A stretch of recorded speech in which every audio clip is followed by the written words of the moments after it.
Dubai air show में भारतीय तैयारा तेजस गिरकर तबाह हो गया है और इस अफसोसनाक हादसे में पायलट भी अपनी जान बचाने में नाकाम रहा है। लेकिन नाज़रीन, इस अफसोसनाक हादसे ने भारतीय दिफाई नाअहली, नाक़िस फ्लाइंग ट्रेनिंग और करप्ट दिफाई मुआहदों का पोल फिर से खोल कर रख दिया है और साथ ही मोदी जी के झूठे भरम को भी उन्होंने जमीन बोस कर दिया है।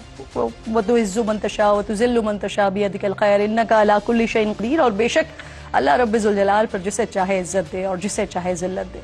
मई में पाकिस्तान के हाथों 7 तैयारे गिरने से मोदी का जो सारा गुरूर और घमंड है वो खाक में मिल गया था। इसके बाद से मौका बेमौका भारतीय तैयारे उड़ते उड़ते जमीन पर आ पड़ते हैं। हालात ये हो चुके हैं कि भारतीय तैयारे पाकिस्तानी फाइटर जेट्स की मौजूदगी के खौफ से तेल लीक करना शुरू कर देते हैं।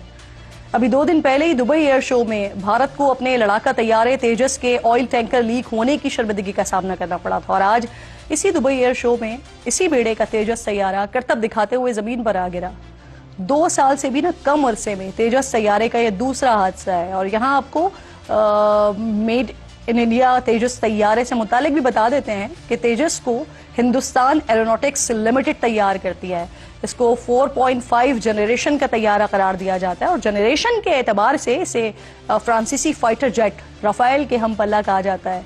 ये वही फाइटर जेट है, ये वही लड़ाका तैयारे हैं जिन्होंने 2 महीने पहले ही भारतीय फजाइया के उड़ते हुए ताबूत MiG-21 की रिटायरमेंट के बाद उनकी जगह ली थी।